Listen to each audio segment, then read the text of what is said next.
Meu marido me expulsou de casa depois de acreditar nas mentiras da mãe dele, dizendo: o bebê que ela carrega não é seu. Eu a vi com outro.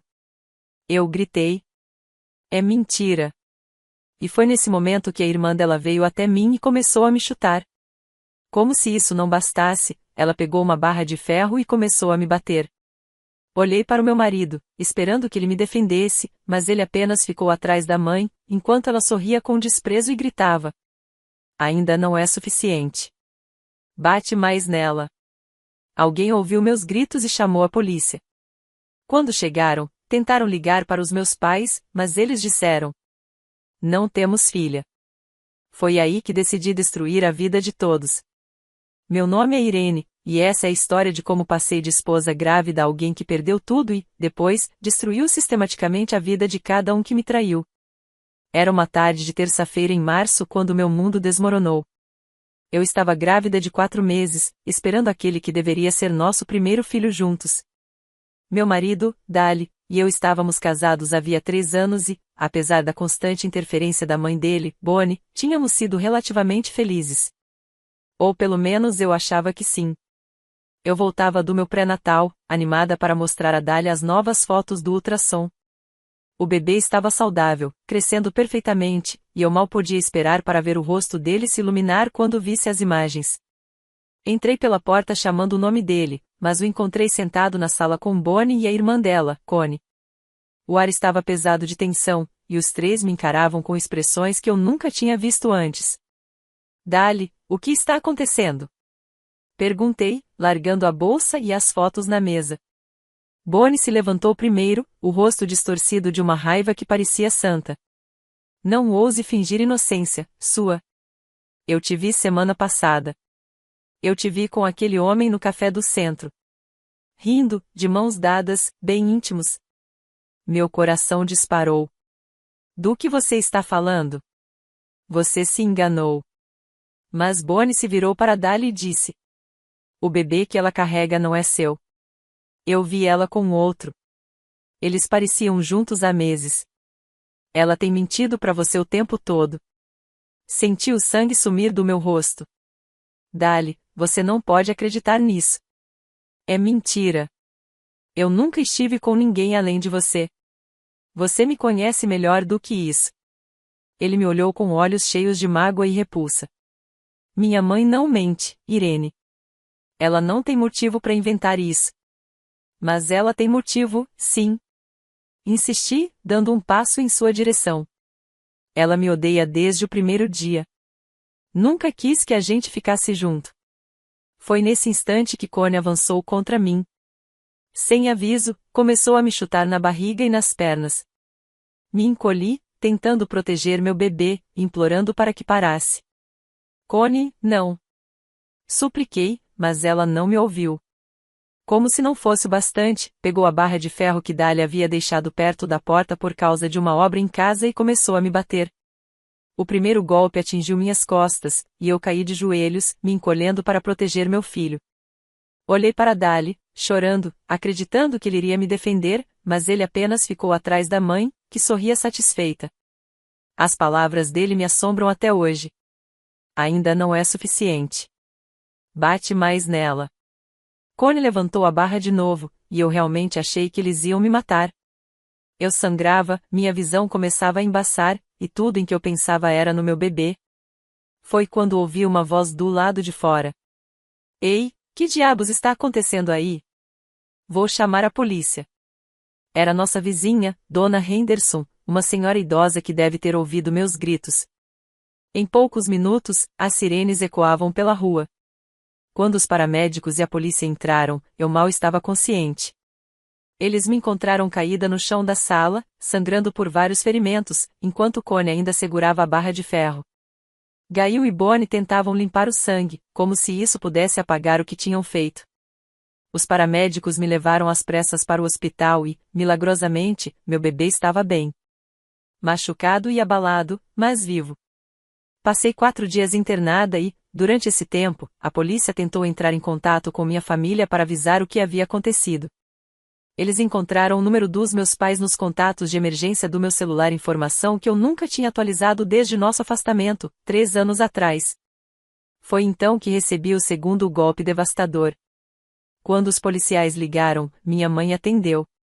Depois de ouvir o que tinha acontecido, ela disse algo que despedaçou o pouco que restava do meu coração. Nós não temos filha. Meus próprios pais, que haviam me deserdado quando casei com Dali contra a vontade deles, se recusaram a reconhecer minha existência, mesmo na minha hora mais sombria. O policial parecia desconfortável ao me dar a notícia, mas via compaixão em seus olhos. Deitada naquela cama de hospital, sozinha e traída por todos em quem confiei, algo dentro de mim quebrou. Mas não foi uma quebra que me deixou derrotada. Foi o tipo de ruptura que nos transforma em algo mais duro, mais frio e infinitamente mais perigoso. Então, decidi destruir a vida de todos. A primeira coisa que fiz foi documentar tudo, cada ferimento, cada laudo médico, cada boletim de ocorrência. Connie foi presa por agressão com arma letal, e Bonnie foi acusada de cúmplice. Gale não sofreu acusações criminais, mas eu garanti que ele soubesse que seu pesadelo estava apenas começando. Ainda no hospital, liguei para minha advogada, Lucy Campbell, que eu conhecia do trabalho. Ela era especializada em direito de família e tinha a reputação de ser implacável quando seus clientes eram injustiçados. Ao ouvir minha história, ficou horrorizada e imediatamente aceitou pegar meu caso. Irene, o que eles fizeram com você é imperdoável, disse Lucy em nossa primeira reunião oficial. Nós vamos fazê-los pagar por isso de todas as formas possíveis. O primeiro processo foi contra Connie, por agressão e lesão corporal. As provas eram esmagadoras: boletim policial, relatórios médicos, testemunho da senhora Henderson, e o fato de que Connie foi pega em flagrante com a barra de ferro. Processamos por despesas médicas, danos morais, sofrimento físico e psicológico. O valor, $500.000. Lucy foi meticulosa na construção do caso. Passamos semanas reunindo provas, entrevistando testemunhas e documentando cada detalhe do ataque. Só os prontuários médicos já pintavam um quadro aterrorizante. Eu sofri 3 costelas fraturadas, uma concussão, múltiplas contusões e quase perdi Emma por causa do trauma. Na audiência, Connie tentou alegar legítima defesa, dizendo que eu havia atacado Bonnie primeiro. Quando Lucy a pressionou sobre essa mentira óbvia, ela se enrolou e se contradisse várias vezes. O taquígrafo mal conseguia acompanhar a confusão da história. Então, você está me dizendo, disse Lucy, calma mas letal, que minha cliente, grávida de 6 meses, representava tamanha ameaça a uma mulher saudável de 45 anos e sua irmã de 62, a ponto de justificar ser espancada com uma barra de ferro? O advogado de Connie, um defensor público claramente despreparado, fez uma objeção fraca. Mas o estrago já estava feito. Connie não tinha defesa crível, e todos na sala sabiam disso. O julgamento civil foi ainda mais devastador para ela. Lucy providenciou que as fotos dos meus ferimentos fossem exibidas em destaque no tribunal. O júri, formado em sua maioria por pais e avós, ficou visivelmente chocado ao ver o que Connie havia feito com uma mulher grávida. Durante meu depoimento, mantive a compostura e fui totalmente factual. Não precisei exagerar ou dramatizar, a verdade já era condenatória o suficiente. Quando descrevi o momento em que olhei para Dali e o vi encorajando mais violência, alguns jurados enxugaram lágrimas. O testemunho de Connie foi um desastre. Ela parecia fria, sem remorso e totalmente desconectada da gravidade do que havia feito. Quando Lucy perguntou se ela se arrependia, Connie respondeu: eu estava defendendo minha irmã. Eu faria de novo. O júri deliberou por menos de 2 horas antes de retornar o veredito a meu favor, concedendo o valor integral que pedimos. Connie desabou em lágrimas quando a sentença foi lida, finalmente percebendo o tamanho do preço que teria de pagar. Connie, que trabalhava como secretária em uma pequena seguradora, não tinha aquele dinheiro. O processo a obrigou a vender a casa, liquidar suas economias de aposentadoria e declarar falência. Mas assistir à perda de seus bens materiais não era suficiente para mim. Eu queria que ela entendesse que ações têm consequências que vão muito além do dinheiro. Por isso, contratei um investigador particular chamado Pat Shen para vasculhar a vida dela. Pat era um ex-detetive da polícia que havia aberto sua própria agência depois de se aposentar. Era minucioso, discreto e tinha contatos valiosos pela cidade. Vou encontrar o que houver para encontrar, me garantiu no nosso primeiro encontro. Pessoas capazes do que ela fez com você geralmente escondem outros esqueletos no armário. Pat estava certo. O que ele encontrou foi uma verdadeira mina de ouro de informações que destruiria Connie ainda mais. Descobriu-se que ela vinha desviando dinheiro da empresa onde trabalhava havia mais de 2 anos, retirando pequenas quantias das contas de clientes que acreditava que ninguém notaria. O esquema era, na verdade, bastante sofisticado. Connie identificava contas inativas clientes que não faziam reivindicações nem entravam em contato havia mais de 1 ano. Então, criava taxas administrativas falsas e redirecionava esses pagamentos para uma conta pessoal aberta em nome de uma versão levemente alterada do nome da empresa. Pat descobriu que Connie havia desviado mais de $80 mil usando esse método através do sistema da seguradora, ao qual tinha acesso administrativo como secretária. O dinheiro era usado para alimentar um vício em jogos que sua família nem sequer sabia que existia. Todo fim de semana, ela dirigia por 2 horas até um cassino e perdia milhares de dólares em caça-níqueis e blackjack. Além disso, acumulava dívidas de cartão de crédito até o pescoço. Pat relatou que a mistura entre o vício em jogos e a tentativa de sustentar um estilo de vida que não podia pagar criava a tempestade perfeita. Talvez fosse por isso que Connie estava tão agressiva e violenta. Pessoas sob esse tipo de pressão financeira muitas vezes descontam nos outros. Enviei uma denúncia anônima para a seguradora, junto com toda a documentação financeira detalhada que Pat havia descoberto. Organizei as provas de forma profissional, com rastros claros que seriam fáceis para os investigadores seguirem. A resposta da empresa foi rápida e implacável. Congelaram imediatamente o acesso de Connie aos sistemas, abriram uma investigação interna e chamaram a polícia. Connie foi presa em sua própria mesa de trabalho, numa quinta-feira de manhã, algemada diante de todos os colegas. O jornal local noticiou o caso com a manchete: secretária presa por desfalque.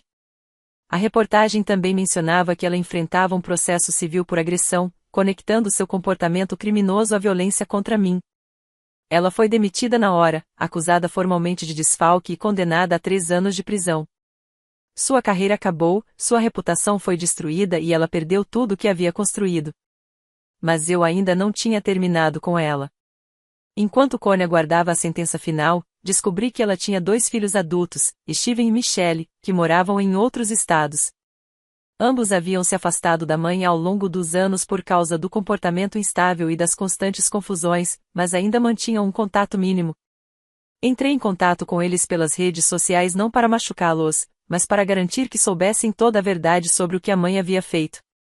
Enviei cópias dos registros do tribunal, fotos dos meus ferimentos e relatórios médicos detalhando como as ações dela quase mataram a mim e ao meu bebê. Steven, o mais velho, ficou horrorizado. Respondeu imediatamente, pedindo desculpas e explicando que havia cortado relações com a mãe anos atrás por causa de sua violência e incapacidade de assumir responsabilidade pelos próprios atos. Sinto muito que isso tenha acontecido com você, escreveu ele. Eu temia há anos que ela acabasse machucando alguém de verdade. Minha esposa e eu nunca permitimos que ela chegasse perto dos nossos filhos por causa de situações como essa. Espero que você e seu bebê estejam bem. A resposta de Michelle foi diferente, mas igualmente reveladora. Ela não se surpreendeu com as ações da mãe, mas ficou furiosa por Connie ter envergonhado a família mais uma vez. Michelle, que trabalhava como professora, temia que a condenação criminal da mãe pudesse, de alguma forma, manchar sua carreira. Depois de conhecer toda a extensão dos crimes de Connie, os 2 filhos cortaram completamente os laços com ela. Quando, 18 meses depois, Connie finalmente foi sentenciada, nenhum dos filhos compareceu à audiência. Ela se sentou sozinha na mesa da ré, finalmente entendendo que suas ações haviam custado não apenas sua liberdade e segurança financeira, mas também sua própria família. Os 3 anos que passou na prisão foram, segundo relatos de Pat que acompanhava tudo através de seus contatos, extremamente difíceis. Connie não se adaptava ao ambiente rígido e acabou se envolvendo em várias brigas com outras detentas, que não toleravam sua atitude arrogante. Foi liberada após cumprir 2 anos e meio por bom comportamento, mas o mundo ao qual retornou era muito diferente daquele que havia deixado. Sua casa já havia sido vendida para pagar honorários legais e restituições. Os filhos de Connie não queriam mais saber dela. Os amigos a abandonaram. Ela era agora uma criminosa condenada, sem perspectivas e sem ter para onde ir. Acabou em uma casa de reabilitação, trabalhando em empregos de salário mínimo e lutando para encarar a realidade de que um momento de violência havia destruído toda a sua vida. A última atualização que recebi de Pat foi que ela trabalhava como faxineira noturna em um prédio comercial, morava em um minúsculo apartamento e mal conseguia se sustentar. A mulher que um dia se achou no direito de espancar uma grávida com uma barra de ferro agora estava completamente impotente, sozinha e obrigada a enfrentar, dia após dia, as consequências de suas escolhas. Essa certeza me trouxe uma satisfação que dinheiro nenhum poderia comprar. Mas Connie era apenas o começo. Nos 2 anos seguintes, fui atrás, sistematicamente, de todos que me traíram. A próxima foi Bonnie. As acusações contra ela como cúmplice de agressão resultaram apenas em liberdade condicional e serviço comunitário, mas eu não ia depender apenas da justiça criminal. Entrei com um processo por difamação, dano emocional intencional e conspiração para cometer agressão. Durante a fase de investigação, minha advogada intimou os registros telefônicos, redes sociais e extratos bancários de Bonnie. O que encontramos foi prova de que Bonnie vinha planejando o ataque há meses. Ela me seguia, tirava fotos e até havia contratado alguém para criar imagens falsas minhas com outro homem. O homem com quem eu supostamente tinha um caso era, na verdade, Marcos, sobrinho de Bonnie, que ela pagou para posar em fotos manipuladas digitalmente para parecer que estávamos juntos. Marcos, tomado pela culpa, acabou confessando a verdade e nos entregou mensagens de texto em que Bonnie detalhava seu plano de destruir meu casamento. Com essas provas, conseguimos demonstrar que Bonnie havia orquestrado uma campanha deliberada para arruinar minha vida. O júri me concedeu $750 mil em indenização, um valor que a obrigou a vender a casa e se mudar para a casa de parentes. Mas eu ainda não havia terminado. Bonnie trabalhava como supervisora em um órgão público local, um cargo que mantinha há 15 anos e do qual se orgulhava. Usando as evidências do processo, apresentei uma denúncia formal à repartição sobre sua conduta e caráter moral. O escritório, não querendo estar associado a alguém que tinha arquitetado um ataque tão cruel, a demitiu. Aos 62 anos, Bonnie se viu desempregada, falida e sem chances de recolocação. Ninguém queria contratar alguém com seu histórico criminal e má fama pública. Foi obrigada a se mudar para a casa de parentes distantes em outro estado, completamente dependente dos outros pela primeira vez na vida. E então restava dar-lhe o homem que havia prometido me amar e proteger, mas que, na hora em que mais precisei, ficou ao lado da mãe e encorajou a própria família a espancar sua esposa grávida. A traição dele foi a que mais doeu, porque nele eu confiava completamente. Tínhamos sonhos em comum, planos para o futuro, e eu acreditava que ele sempre estaria ao meu lado. Descobrir que ele era capaz de tamanha crueldade exigia um tipo especial de vingança. O divórcio foi brutal, e eu fiz questão de que fosse público e o mais humilhante possível.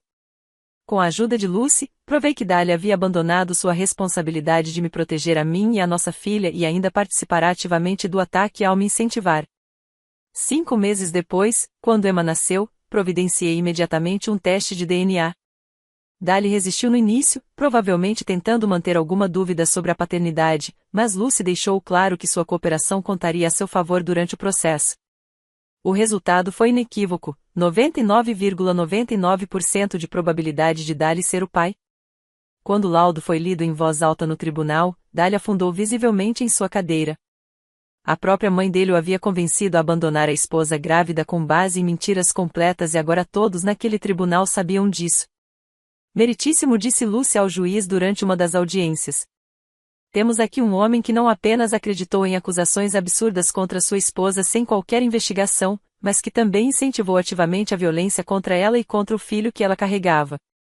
As provas de DNA demonstram que o Sr. Watson abandonou sua família com base em acusações fabricadas. O advogado de Dália, Roy Morrison, um divorciado cafajeste conhecido por aceitar causas perdidas, tentou alegar que Dália havia sido manipulado pela mãe e que era tão vítima quanto eu. Essa estratégia desmoronou espetacularmente quando Lucy apresentou gravações das nossas sessões de terapia de casal, feitas meses antes do ataque. Eu as havia registrado legalmente com a permissão da terapeuta. Nas gravações, Dália admitia ressentimento pela interferência da mãe em nosso casamento, mas confessava ser fraco demais para se impor. A conselheira havia alertado Dália de forma explícita: a falta de limites com a mãe estava prejudicando gravemente o casamento e poderia gerar sérios problemas. Então, você sabia que sua mãe era um problema, disse Lucy durante a audiência. Sabia que ela estava tentando destruir seu casamento. Teve aconselhamento profissional sobre como lidar com isso. E ainda assim, quando ela fez acusações contra sua esposa, você simplesmente acreditou sem questionar. Dali gaguejou, incapaz de formular uma justificativa coerente. Ficou claro que ele queria acreditar nas mentiras da mãe porque aquilo lhe dava uma desculpa para fugir das responsabilidades do casamento e da paternidade. No nosso estado, má conduta conjugal pesa nas decisões de divórcio e as ações de Dali se enquadraram como crueldade extrema. Eu fiquei com a casa, o carro dele, 60% dos bens e ainda recebi pensão alimentícia substancial.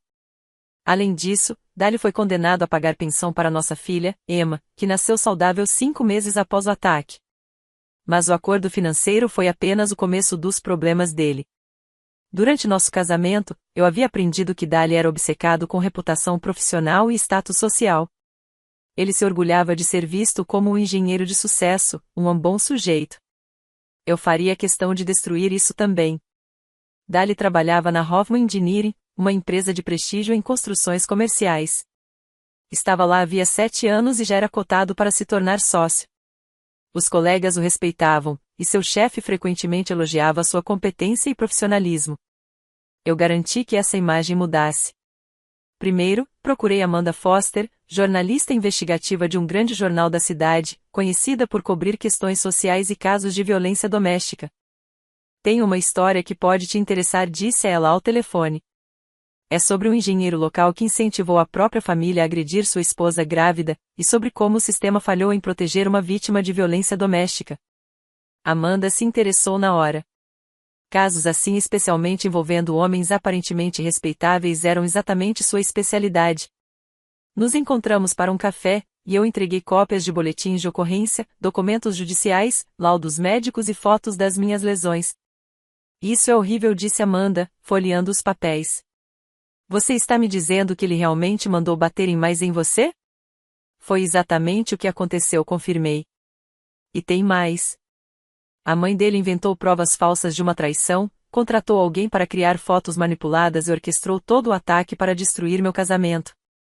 Dali nunca questionou nada.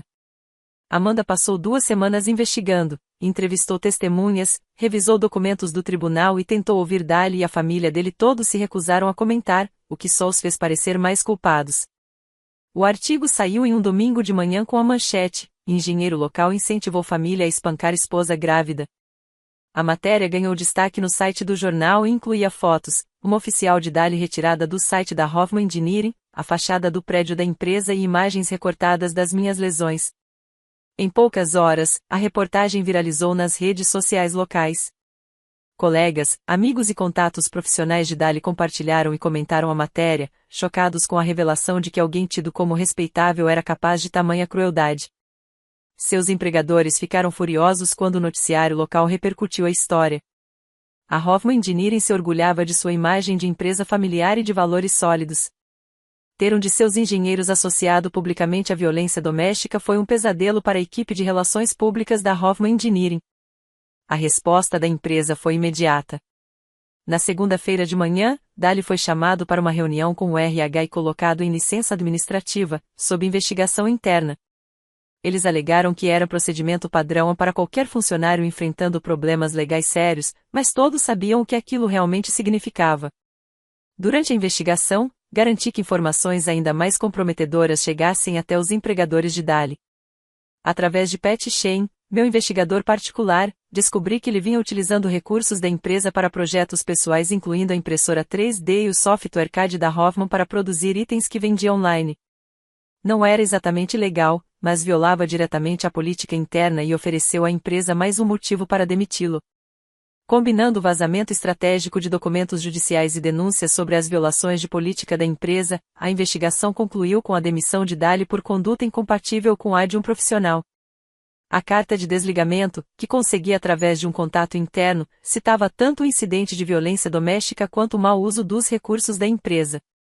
Também ressaltava que a permanência dele seria incompatível com os valores da Hoffman e com seu compromisso com a segurança das famílias. Dali tentou contestar a demissão, contratando um advogado trabalhista e alegando discriminação.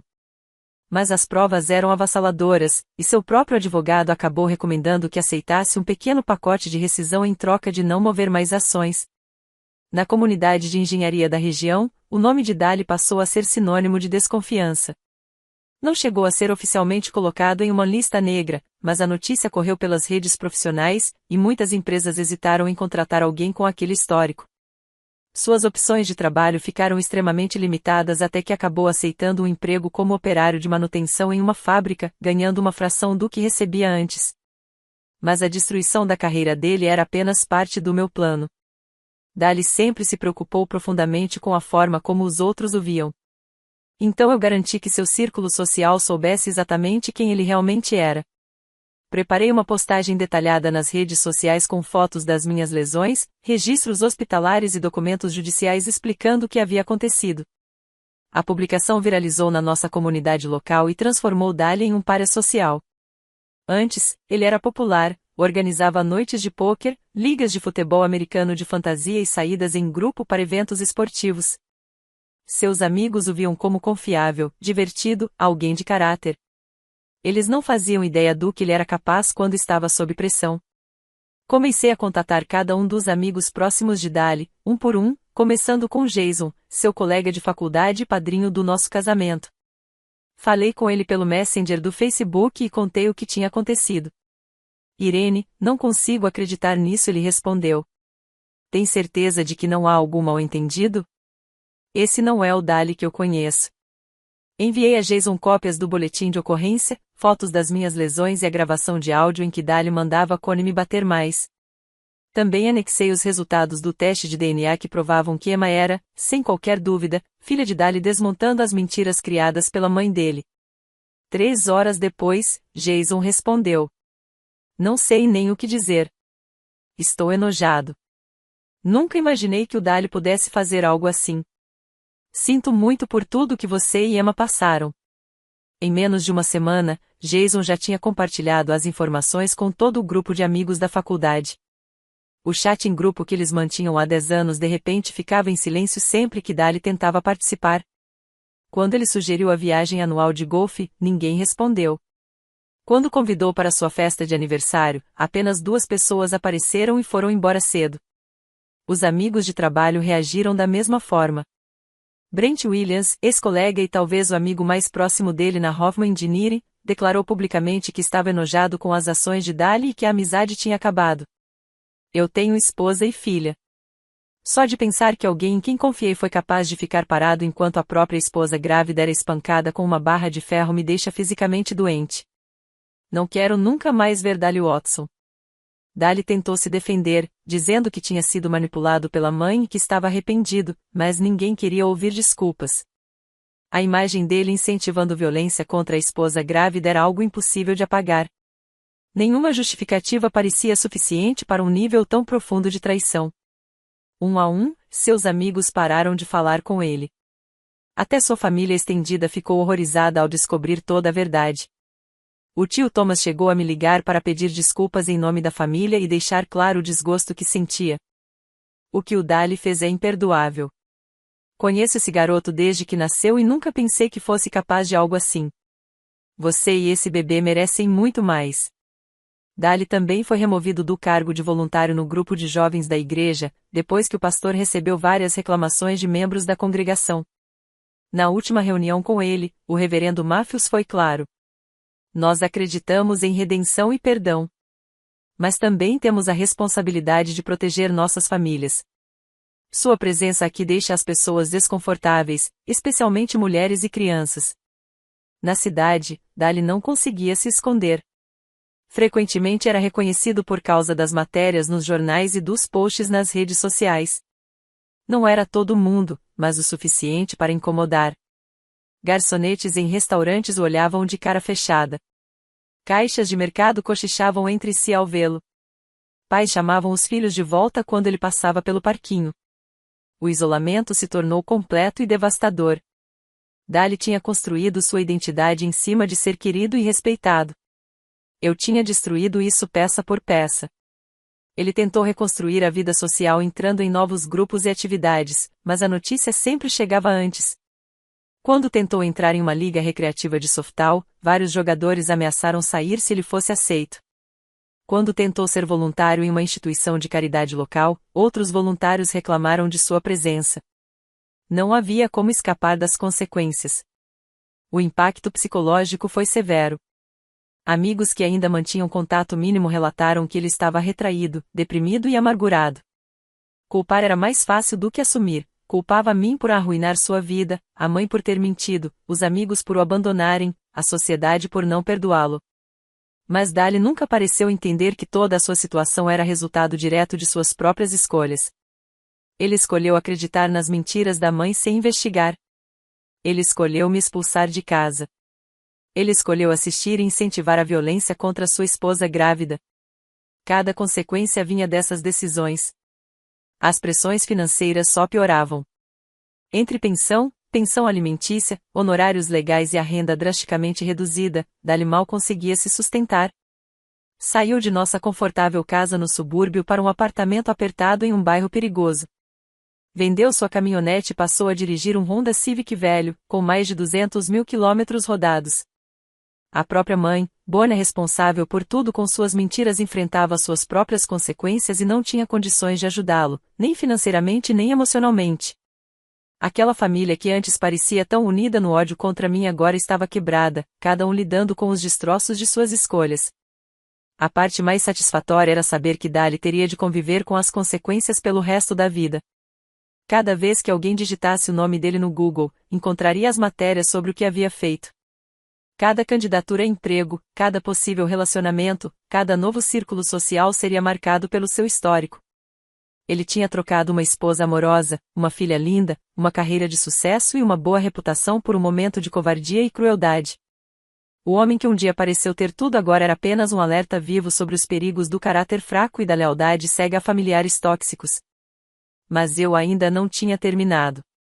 Lembre-se, meus próprios pais me deserdaram no momento em que eu mais precisei.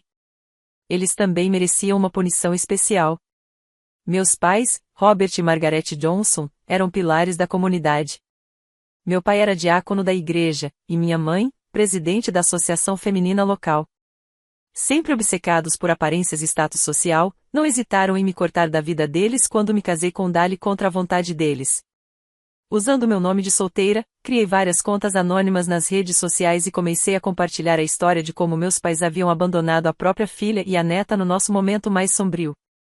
Incluí capturas de tela de mensagens que eu tinha enviado ao longo dos anos tentando me reconciliar e as respostas frias deles, rejeitando qualquer contato.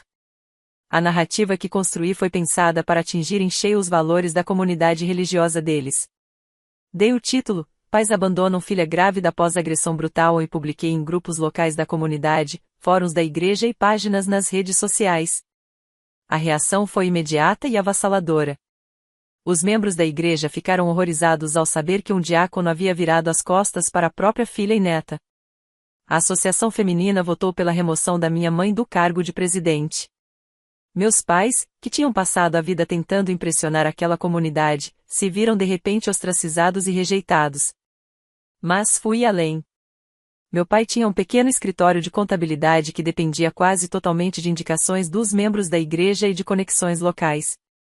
Conforme a história se espalhava sobre a forma como eles haviam me tratado, os clientes começaram a levar seus negócios para outro lugar. Em apenas 6 meses, meu pai havia perdido mais da metade da clientela. O peso financeiro, somado ao isolamento social, colocou uma pressão imensa sobre o casamento deles. Toda a identidade de meus pais girava em torno da reputação de serem respeitados na comunidade e eu havia desmantelado essa imagem peça por peça.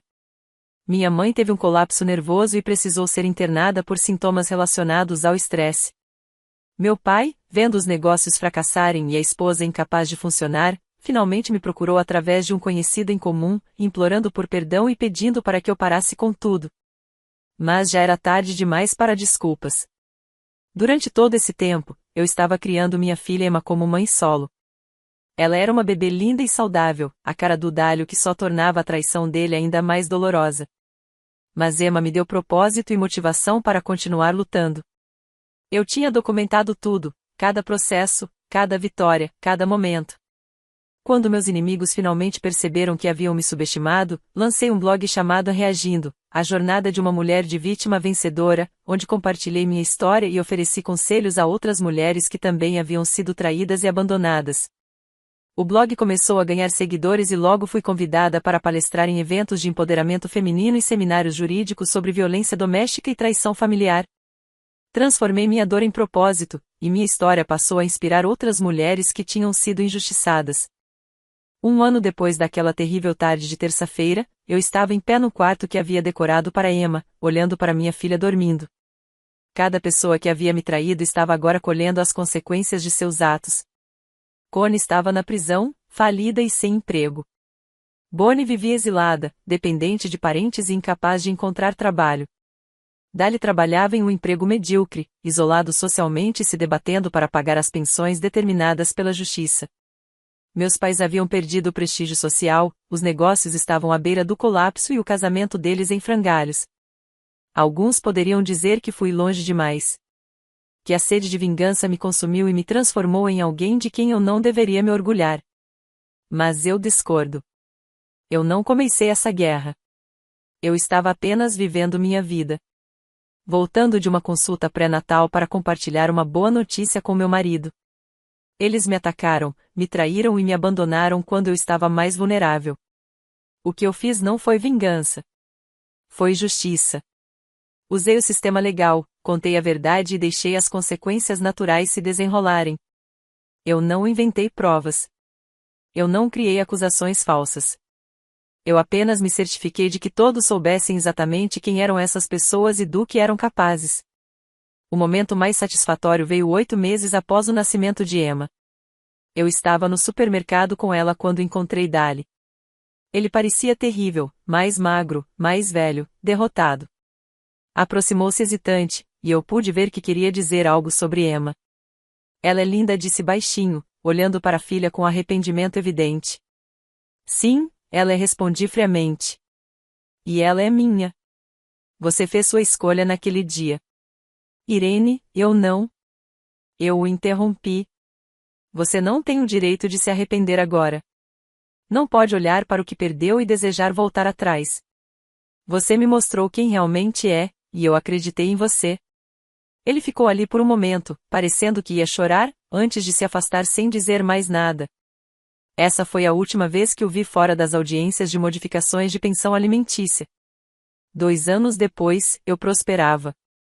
Havia construído um negócio de consultoria bem-sucedido, ajudando outras mulheres a enfrentar batalhas legais contra familiares abusivos e ex-parceiros. Emma era uma criança feliz e saudável, que jamais conheceria as pessoas que tentaram destruí-la antes mesmo de nascer.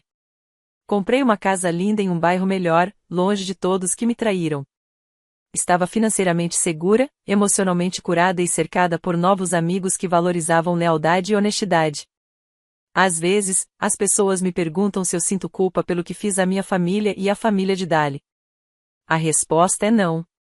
Eles tomaram decisões que revelaram seu verdadeiro caráter, e eu apenas garanti que essas escolhas fossem amplamente conhecidas e julgadas adequadamente. Connie escolheu agredir uma mulher grávida com uma arma letal. Bonnie escolheu orquestrar uma campanha de mentiras e violência contra a esposa do filho. Dali escolheu ficar de braços cruzados e incentivar a violência contra sua esposa grávida. Meus pais escolheram abandonar sua filha e neta no nosso momento mais sombrio. Eu não escolhi nada disso para eles. Eles escolheram por si mesmos. Eu apenas garanti que vivessem com as consequências. O único arrependimento que tenho é ter desperdiçado 3 anos da minha vida confiando em pessoas que não mereciam. Mas até isso foi um aprendizado valioso sobre como reconhecer o verdadeiro caráter versus as máscaras que as pessoas usam. Emma vai crescer sabendo que a mãe dela não aceita traição, luta quando é injustiçada e nunca desiste. Ela saberá que família nem sempre é sangue, e que às vezes as pessoas que mais machucam são justamente aquelas que deveriam amar você. Mais importante ainda, ela aprenderá que ser vítima é temporário, mas ser sobrevivente é uma escolha. E eu escolhi ser mais do que uma sobrevivente. Escolhi ser alguém que luta e vence. Olhando para trás, para aquele terrível dia em que meu mundo desabou, posso dizer honestamente que foi a melhor coisa que me aconteceu. Não por causa da dor e da traição, mas porque revelou as cores reais de cada um e me deu motivação para construir uma vida melhor para mim e minha filha. Eu destruía as vidas deles da mesma forma que eles tentaram destruir a minha. Sistematicamente, metodicamente e completamente. A única diferença é que eles mereciam. E não me arrependo.